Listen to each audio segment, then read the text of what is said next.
Hello, everyone. We're just going to take a few moments for everyone to join the webinar, and then we'll get started.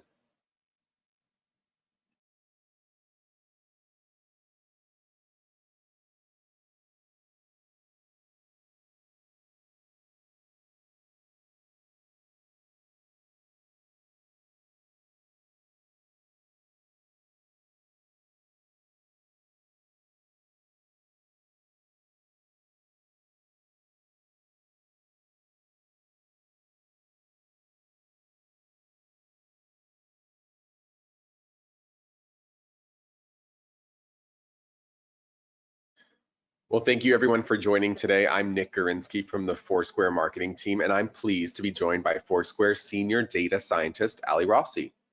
Ali will talk about the key steps to performing geospatial analysis and how Foursquare Studio can support your analysis at each stage.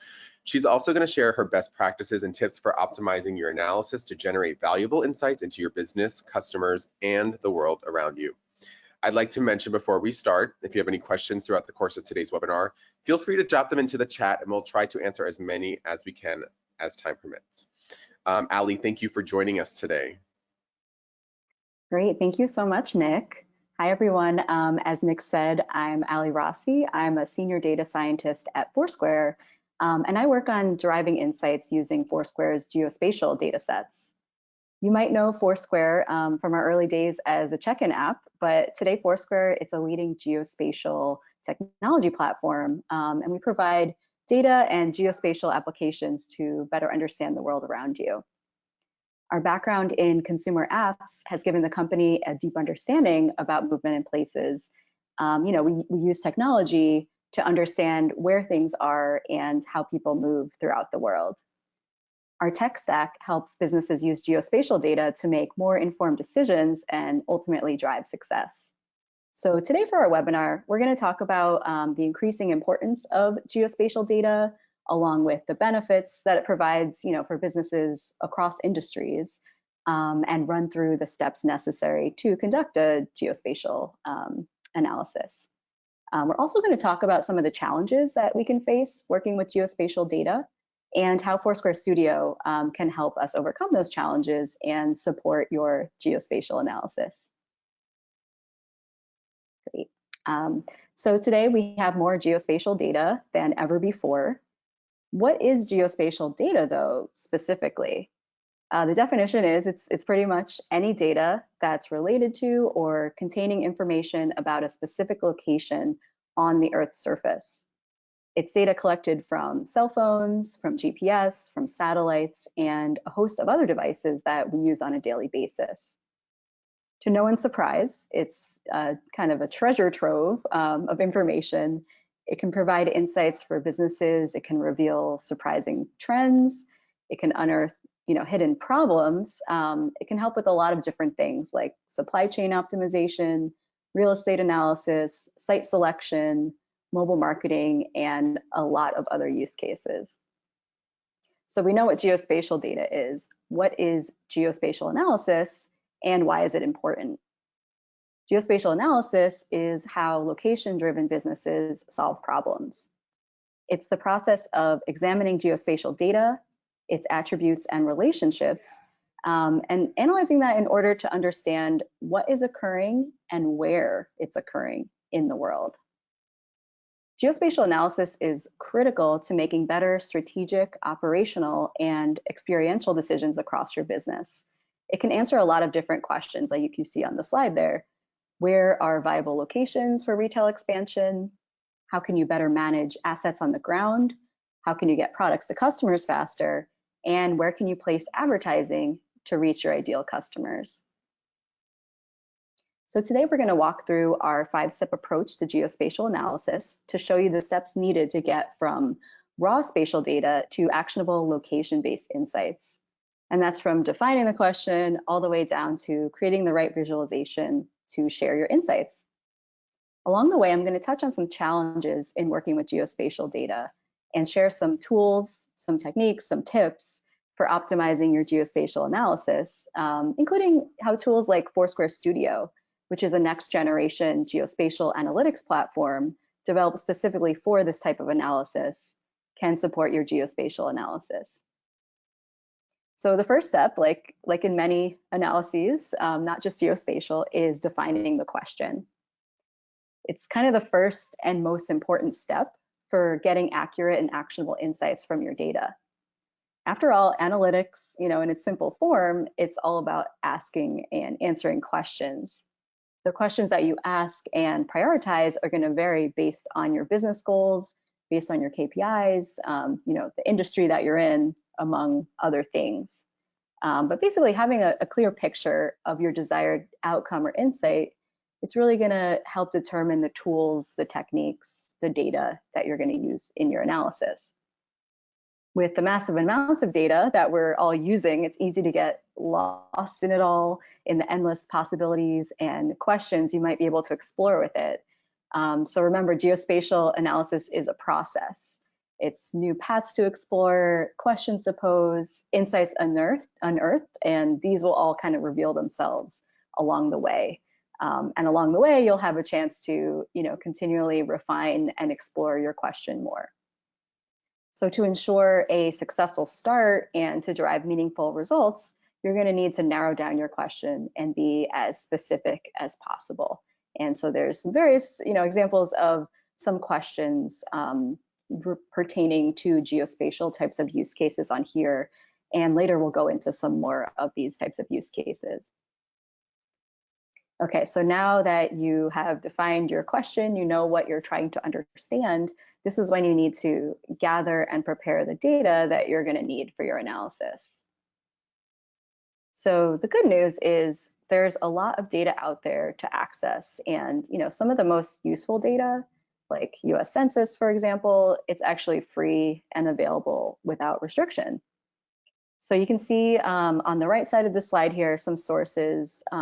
Many of them are free, some of them are paid, that can help you get started and enrich your analysis. But when you're kind of selecting these data sources, there's various factors that you have to consider. And even in regular analyses that don't involve geospatial, these are relevant things to consider. But geospatial introduces some additional challenges. So one crucial consideration is data quality. So you need to assess the reliability and the accuracy of the data you plan to use. Additionally, for geospatial especially, you need to think about the format in which the data is available, such as CSV, a shapefile, a GeoJSON. And really understanding that is going to help you effectively ingest that data and integrate it with other data sources, such as your own proprietary data sources. Also, deciding the geographic granularity required for your analysis is really important. Are you going to need point level data like latitudes and longitude coordinates? Do you need administrative boundaries like zip codes or US Census block groups? Sort of at what level do you need to be looking at the geospatial data? It's also pretty important to think about those things when you're thinking about data enrichment. For example, if your data is aggregated at a latitude longitude like point level, you'll need to determine how to merge it with data at the zip code level. And so to enrich your analysis, you should contemplate the types of supplementary data that could support your objectives. So some examples are like weather and demographic data.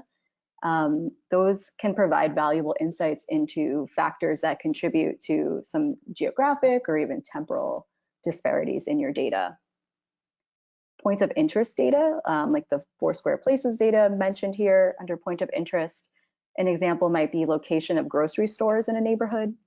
That can help you examine, for example, proximity of grocery stores along with demographic data and explore correlations between food availability and socioeconomic factors.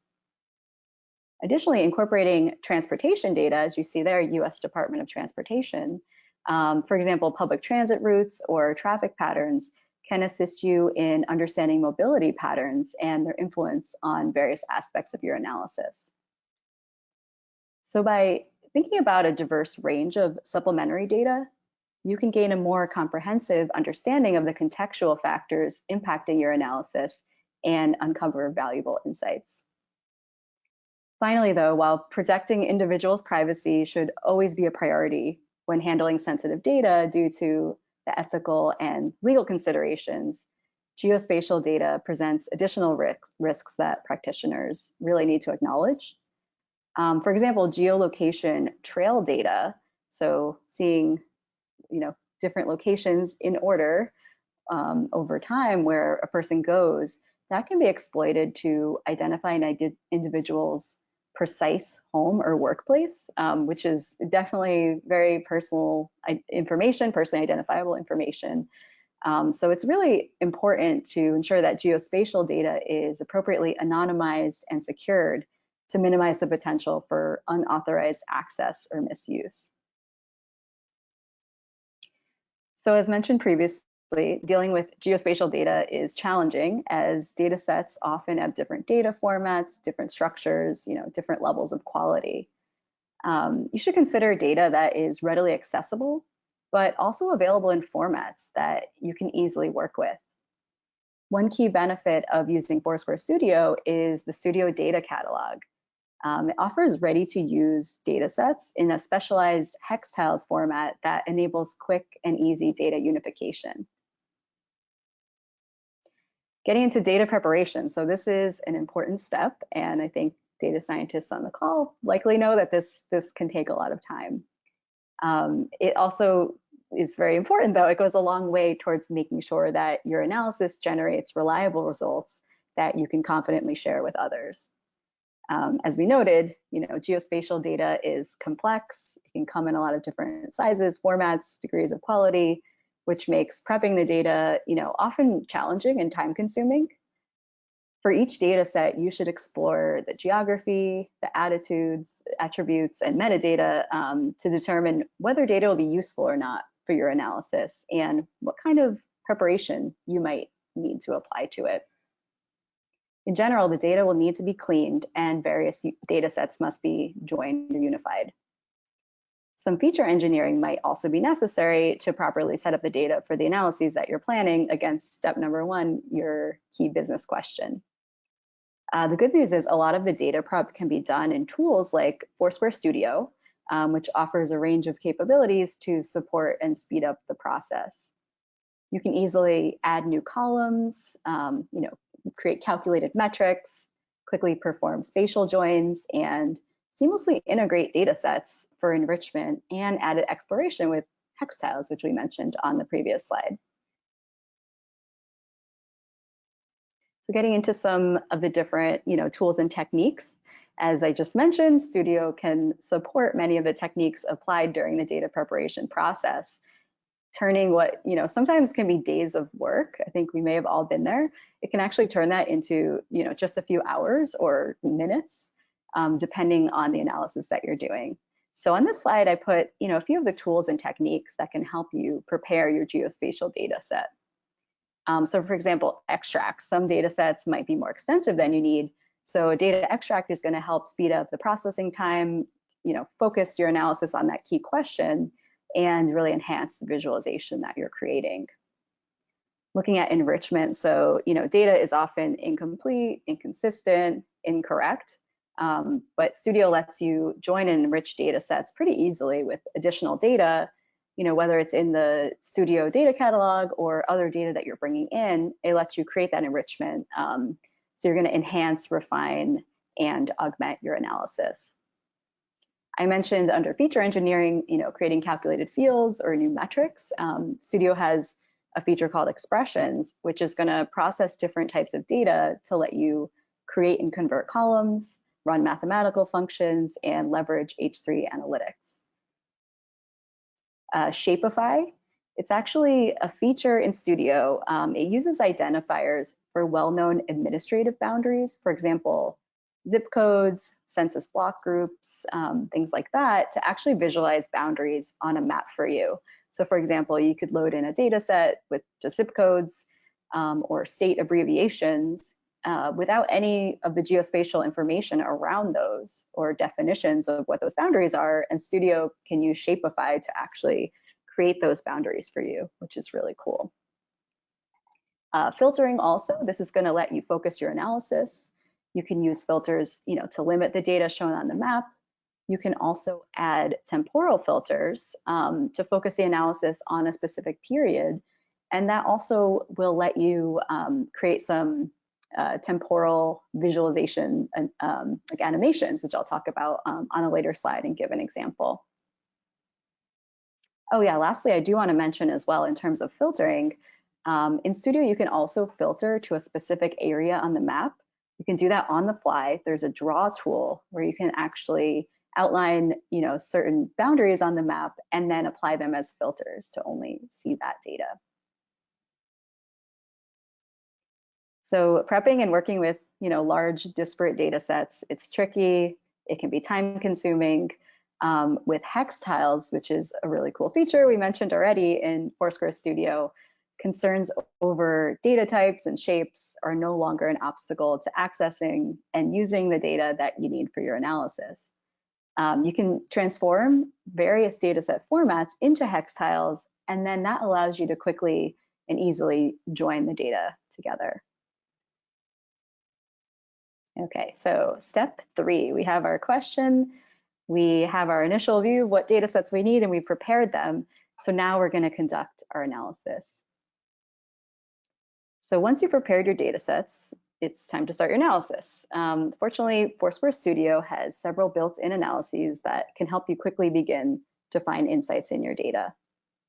So firstly, exploratory analysis. This is a good starting point for more advanced analyses where you're looking at the data to unearth patterns in the data. I think a lot of us data scientists, we do exploratory data analysis, EDA. So this is kind of the geospatial version of that. Cluster outlier analysis.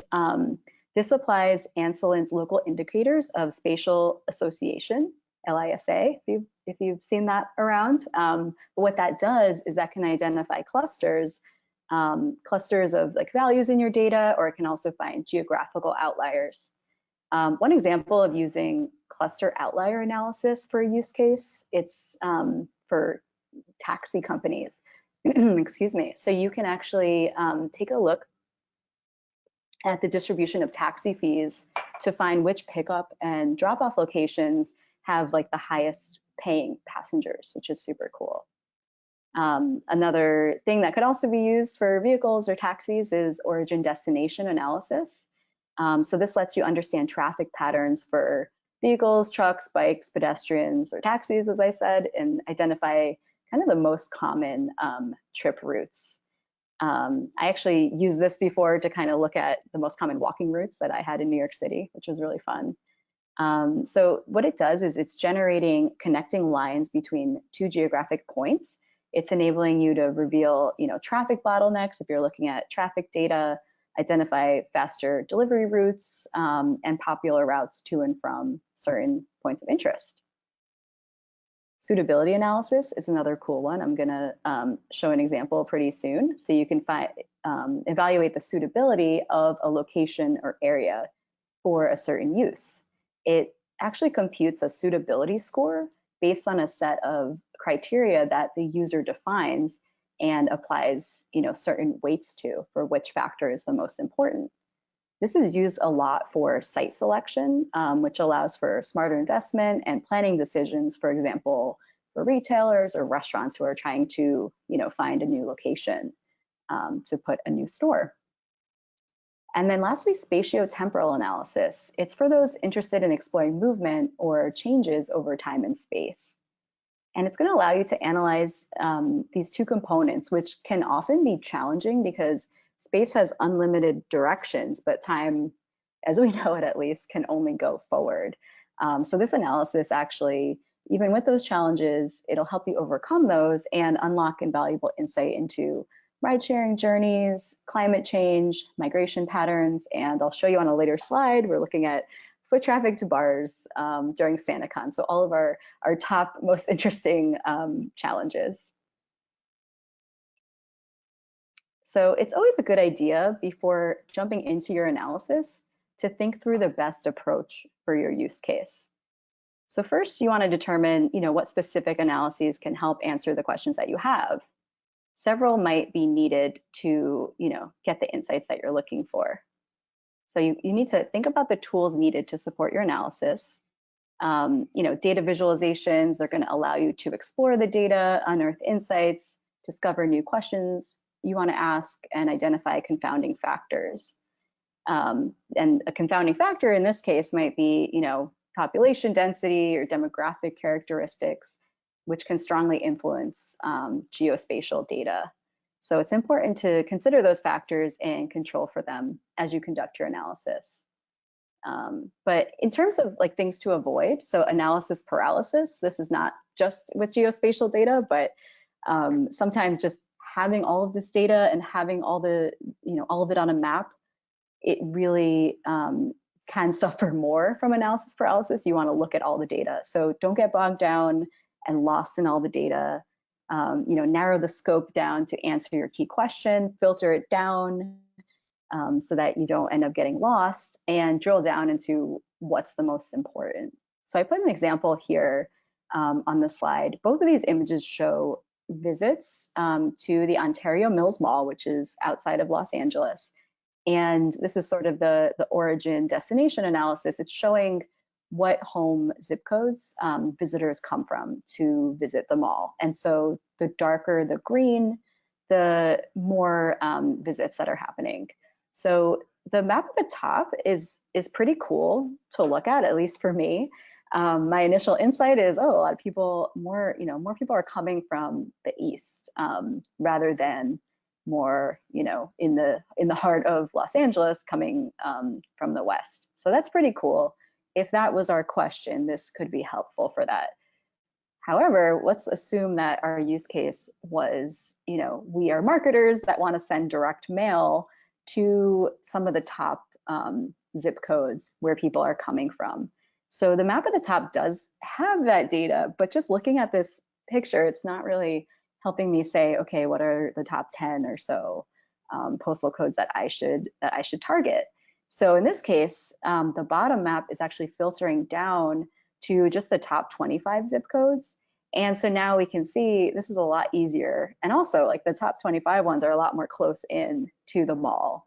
We're able to zoom in now because it looks like most of the visitors are coming from pretty close. But now I'm even able to display the zip codes on the map here. So this is really great for us to then do our direct mail campaign. And if we wanted to put this into a slide for marketer to use, then it's like a really beautiful visualization that's telling the story right there, which is great. So that's kind of thinking about analysis paralysis. Just one more thing I want to mention is always important in our analyses is to think about bias, because that can lead to false or misleading insights. So factors like socioeconomic dynamics, data collection methods, and historical methods of data availability can contribute to biases in geospatial data. So we really need to critically evaluate the data, make sure we use diverse data sources, and actively address and minimize any biases that may arise. So by taking those steps, our geospatial analyses can provide meaningful and unbiased insights into relationship between location, demographics, and a whole host of other factors. So Foursquare Studio, it's optimized for geospatial analysis, as I mentioned earlier. There's a full range of features and functions to support powerful visualizations of the large, types of geospatial data on a global total Earth level. So it's going to offer advanced visualizations at scale and modules to support a wide range of analyses, including suitability analysis and cluster outlier analysis, like I mentioned a few slides ago, right there in the platform. So I'm actually going to go into Studio to demo an example of a suitability analysis. So just a reminder, suitability analysis, it's letting us identify optimal locations based on certain factors that we define as being important, and it actually allows us to weigh those factors as well in terms of choosing a geographic area which is the most optimal for whatever we're trying to optimize. So for my example, I am just taking Chick-fil-A data. This is not working with Chick-fil-A. I just wanted to use Chick-fil-A. And my business question was, what would be great place to open a new Chick-fil-A in Los Angeles or in the LA sort of DMA. So I'm going to go right into Studio.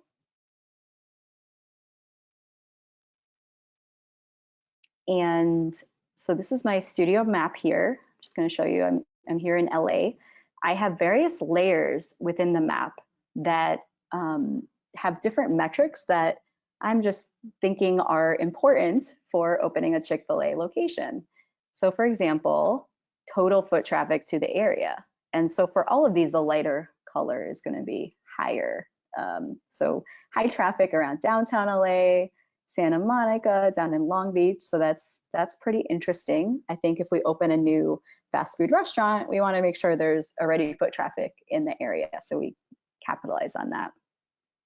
Let's assume maybe that Chick-fil-A's target demographic is males age 18 to 24, and maybe the day part of weekday dinner is super important to them. So I can also look at visitation, just totally agnostic of any Chick-fil-A visitation, just total visitation in LA amongst males age 18 to 24.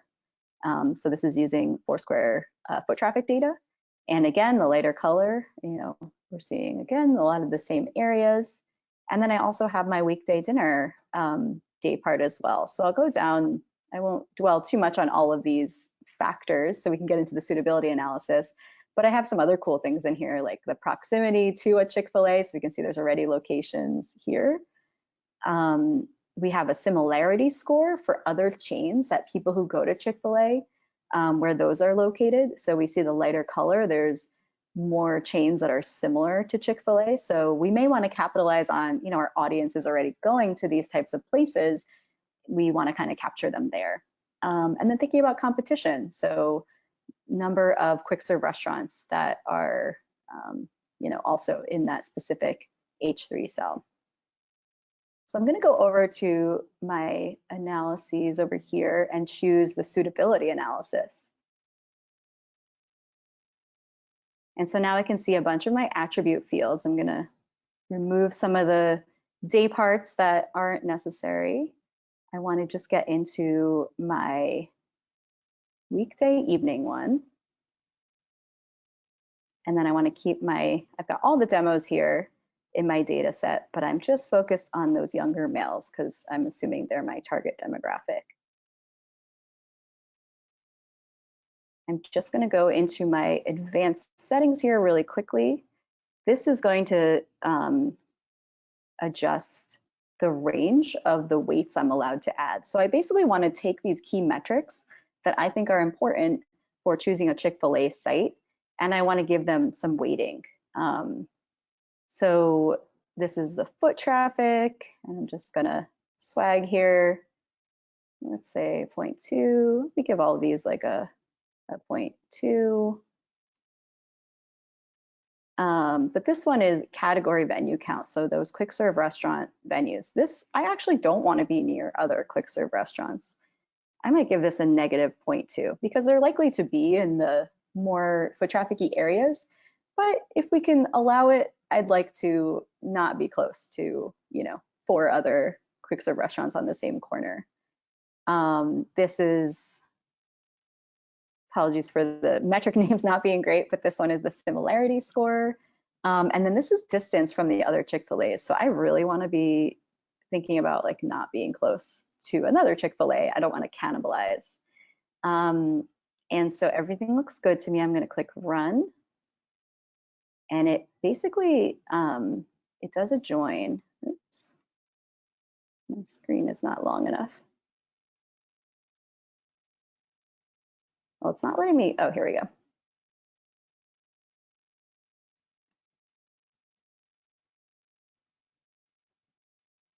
Well, I'm going to go, I already ran this. It's very quick. It basically just adds another layer to your map. So remember I had total visitation and all of that. And this is actually giving me the best and worst locations to place a new store. So not surprisingly, a lot of those high traffic areas are popping up here. So the red is kind of indicating, better location versus blue, where we saw there was not really a lot of foot traffic, is a little, less less of a high suitability score. So this is an example of how to use one of the analysis types in Studio to help you with site selection. Great, so going back to the presentation, it might take a minute for this slideshow to pop up. Oops. There we go. We're going to go on to step 4. And so now we've conducted our analysis, whichever of the types, that it was. Now it's really important to create the right visualization. To effectively, present data, you want to make sure it's, accurately represented within the appropriate context, because you're hopefully going to share out this analysis with other audiences, and you want them to be able to comprehend it and interpret it as you intended. So you should consider, various visualization approaches beyond just the typical, line charts, like creating an animated playback of events over time, because you really want to maximize the impact and the engagement. So when you're working with geospatial data, you should explore different types of maps and layer combinations to effectively convey your story. You should also pay close attention to color usage, because that's really key in terms of map visualizations. Colors and icons can represent different dimensions of data, as you'll see in a little bit. I have an example on another slide. It's important, though, to be really mindful of the limitations when you're visualizing multiple dimensions. You should also think about, the cultural meaning of color. So at least, in the US, red often means bad, green means good. You also need to think about color blindedness, which is something that it's not always considered when working on visualizations, but it's really important. And you can actually use colorblind safe options. So Studio actually has that capability to choose colorblind color scales, and that's going to ensure that your insights can be visualized by as wide of an audience as possible. Animation also can be a really powerful tool for showcasing temporal aspects of your data. So using animation, you can communicate changes and trends over time, and you can really let users, visualize those dynamic patterns within your data that you yourself see. So going back to color, Foursquare Studio, it provides 3 predefined color scale methods for creating thematic maps. You can also create a custom color palette.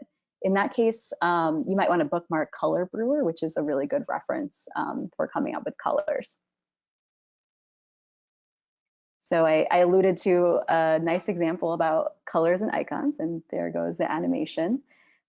So here's an example of how to effectively use, different visual elements to tell a story. So this map is showing hourly traffic to bars in downtown New York City during the annual SantaCon event, which can bring tens of thousands of celebrators dressed in Santa costumes to the city's bars. Some bar owners love it, some hate it, some residents love it, some hate it, but we won't get into that.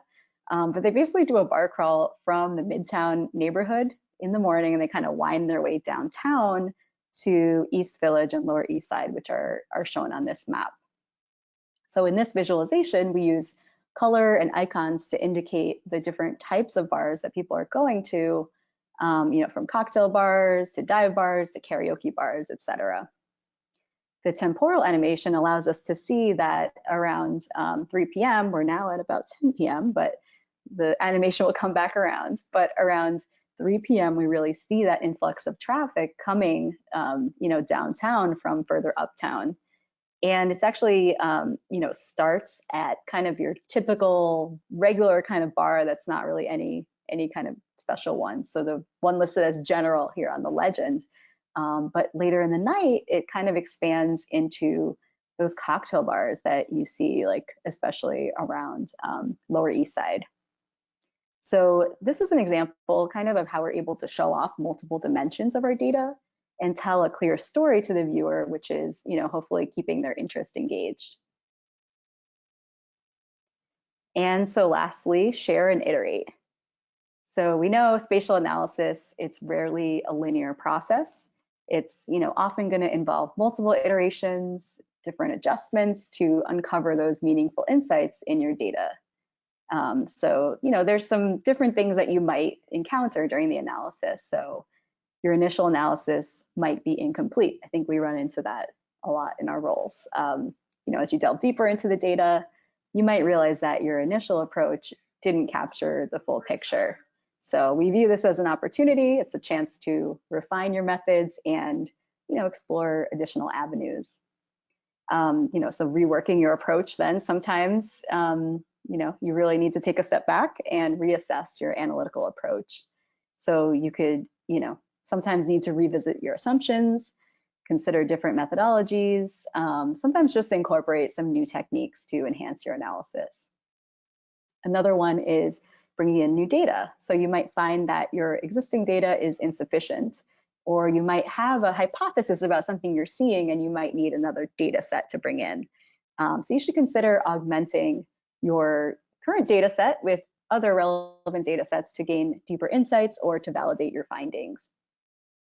And sometimes we find ourselves needing to adjust our question. So as you gain a better understanding of the data, you might realize the need to refine or reframe your research question. So this flexibility in doing that, it allows you to adapt the evolving insights and align your analysis with the most relevant aspects. And then uncovering new questions. So, while you're exploring this geospatial data, you might uncover unexpected patterns or relationships that spark new questions. I would say to embrace those discoveries and pursue them further. Not as far as it would be analysis paralysis, but a lot of times you're going to uncover really interesting things while you're already working on your analyses. And, these things might lead to valuable insights and opportunities, for further investigation. So just remember that, iteration, it's the best approach to extract insights from your data. By continuously refining your methods, incorporating new data, and adapting your approach, you can uncover hidden patterns, relationships, and trends that contribute to a deeper understanding of your spatial analysis.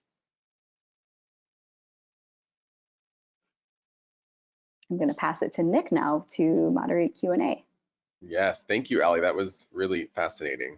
I love the demo, personally. We do have a few questions coming in from our audience, and as promised, we have a few moments here to answer them. Ali, the first question coming in, what are some of the top use cases for geospatial data, and which types of analysis are best suited to support these? Yeah, for sure. I touched on this a bit. Thank you for the question. But to go into it a little more and just lay out those, use cases and analyses. So one of the top use cases is site selection, which I mentioned in the demo. And so, like I showed, suitability analysis is really key for that. And so it can help you kind of, quantify, compare, and rank certain, different sites for a lot of different industries. So I mentioned retail stores and restaurants, quick serve restaurants, things like that. I mean, it could also be used by governments to think about, adding a new park or resource like that. So that has applicability in a lot of different industries. So we do find like our clients are often asking us about site selection when we talk about geospatial data. Getting into, like I mentioned, governments as well. I mentioned site selection for governments, but like for urban planning, there's also, I think the origin destination analysis can be really valuable. When we're thinking about like traffic patterns and things like that, I mentioned that earlier that, you can see like kind of key routes for vehicles, for bikes, for pedestrians, where people are coming and going from. So cities can use that for like transportation planning, reducing traffic congestion, figuring out where to put traffic lights, informing zoning and development and things like that. So origin destination, I showed it in that example talking about the mall and direct mail, but I think that is actually really cool for urban planning. Like I said, I used it to look myself at my walking paths in New York. So I think that's like a similar use case, even seeing the walkability of certain areas or common walking paths.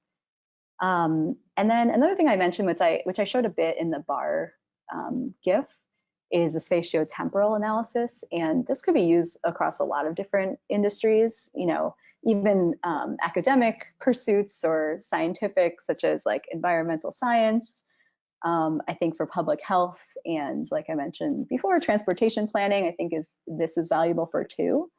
So some of the things it can do, maybe tracking pollutants in a river, trying to figure out the source of the pollution, monitor and predict disease spread as well.